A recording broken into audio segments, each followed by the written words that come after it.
एक छोटे से शहर के प्राथमिक स्कूल में कक्षा 5 की शिक्षिका थी। उनकी एक आदत थी कि वो कक्षा शुरू करने से पहले हमेशा आई लव यू ऑल बोला करती, मगर वो जानती थी कि वो सच नहीं कहती। वो कक्षा के सभी बच्चों से उतना प्यार नहीं करती थी। कक्षा में एक ऐसा बच्चा था जो उनको एक आंख नहीं भाता। उसका नाम राजू था। राजू मैली कुचेली स्थिति में स्कूल आ जाया करता है। उसके बाल खराब होते, जूतों के बंद खुले, शर्ट के कॉलर पर मैल के निशान। व्याख्यान के दौरान भी उसका ध्यान कहीं और होता। मिस के डांटने पर वो चौंक कर उन्हें देखता तो लग जाता, मगर उसकी खाली खाली नजरों से उन्हें साफ पता लगता रहता कि राजू शारीरिक रूप से कक्षा में उपस्थित होने के बावजूद भी मानसिक रूप से गायब है।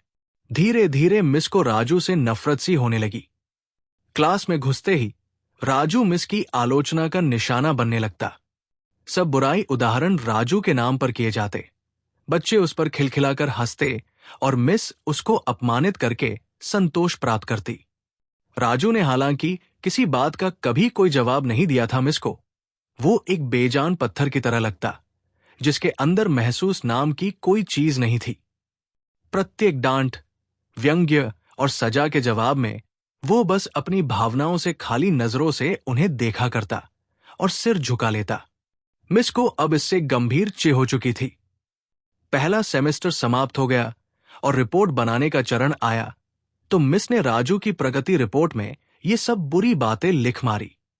प्रगति रिपोर्ट माता पिता को दिखाने से पहले हेड मिस्ट्रेस के पास जाया करती थी।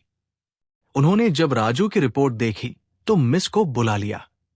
मिस, प्रगति रिपोर्ट में कुछ तो प्रगति भी लिखनी चाहिए। आपने तो जो कुछ लिखा है इससे राजू के पिता इससे बिल्कुल निराश हो जाएंगे।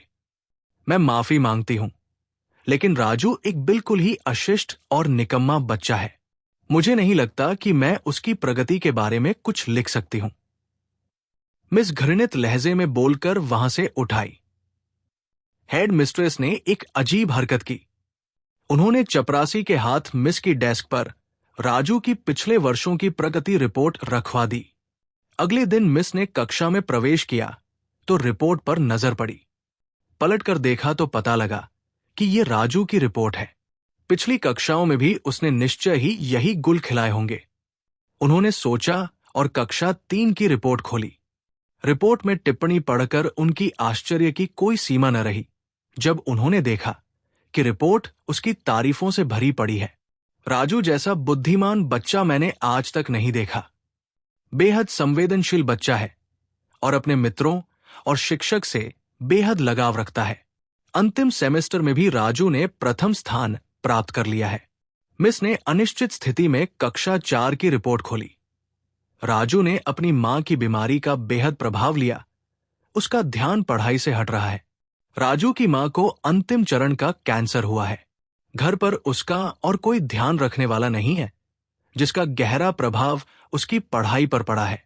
राजू की मां मर चुकी है और इसके साथ ही राजू के जीवन की चमक और रौनक भी। उसे बचाना होगा, इससे पहले कि बहुत देर हो जाए। मिस के दिमाग पर भयानक बोझ हावी हो गया। कांपते हाथों से उन्होंने प्रगति रिपोर्ट बंद की। आंसू उनकी आंखों से एक के बाद एक गिरने लगे। अगले दिन जब मिस कक्षा में दाखिल हुई तो उन्होंने अपनी आदत के अनुसार अपना पारंपरिक वाक्यांश आई लव यू ऑल दोहराया, मगर वो जानती थी कि वो आज भी झूठ बोल रही है, क्योंकि इसी क्लास में बैठे एक उलझे बालों वाले बच्चे राजू के लिए जो प्यार वो आज अपने दिल में महसूस कर रही थी, वो कक्षा में बैठे और किसी भी बच्चे से हो ही नहीं सकता था। व्याख्यान के दौरान उन्होंने रोजाना दिनचर्या की तरह एक सवाल राजू पर दागा और हमेशा की तरह राजू ने सिर झुका लिया।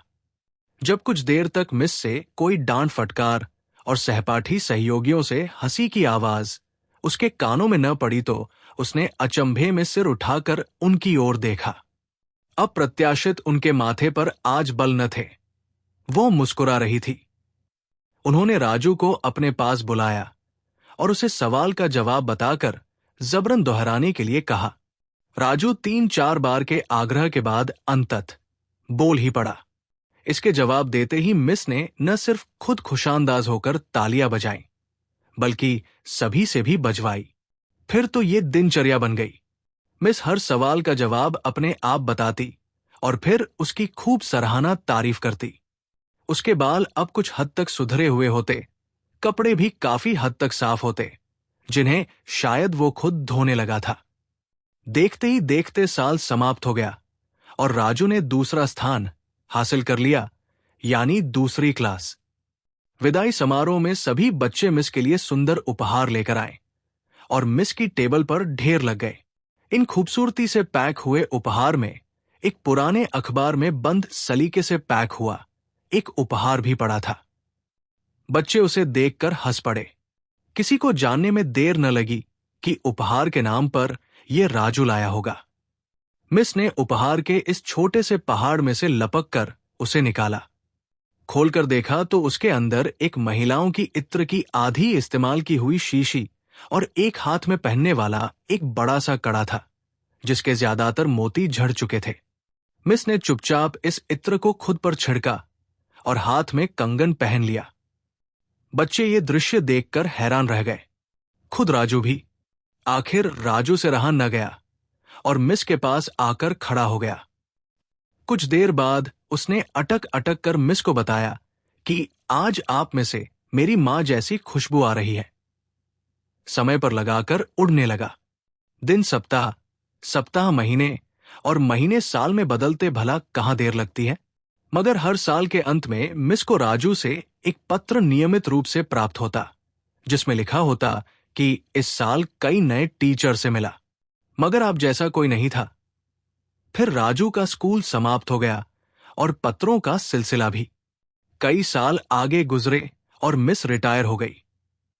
एक दिन उन्हें अपनी मेल में राजू का पत्र मिला, जिसमें लिखा था, इस महीने के अंत में मेरी शादी है और आपके बिना शादी की बात मैं नहीं सोच सकता। एक और बात, मैं जीवन में बहुत सारे लोगों से मिल चुका हूं, आप जैसा कोई नहीं है, डॉक्टर राजू। साथ ही विमान का आने जाने का टिकट भी लिफाफे में मौजूद था। मिस खुद को हरगिज न रोक सकती थी। उन्होंने अपने पति से अनुमति ली और वो दूसरे शहर के लिए रवाना हो गई। शादी के दिन जब वो शादी की जगह पहुंची तो थोड़ी लेट हो चुकी थी। उन्हें लगा समारोह समाप्त हो चुका होगा, मगर ये देखकर उनके आश्चर्य की सीमा न रही कि शहर के बड़े डॉक्टर, बिजनेसमैन और यहां तक कि वहां पर शादी कराने वाले पंडित जी भी थक गए थे कि आखिर कौन आना बाकी है। मगर राजू समारोह में शादी के मंडप के बजाय गेट की तरफ टकटकी लगाए उनके आने का इंतजार कर रहा था। फिर सबने देखा कि जैसे ही ये पुरानी शिक्षिका ने गेट से प्रवेश किया, राजू उनकी ओर लपका और उनका वो हाथ पकड़ा जिसमें उन्होंने अब तक वो सड़ा हुआ सा कंगन पहना हुआ था और उन्हें सीधा मंच पर ले गया। माइक हाथ में पकड़कर उसने कुछ यूं बोला, दोस्तों, आप सभी हमेशा मुझसे मेरी मां के बारे में पूछा करते थे और मैं आप सबसे वादा किया करता था कि जल्द ही आप सबको उनसे मिलाऊंगा। ये मेरी मां है। इस सुंदर कहानी को सिर्फ शिक्षक और शिष्य के रिश्ते के कारण ही मत सोचिएगा, अपने आसपास देखें।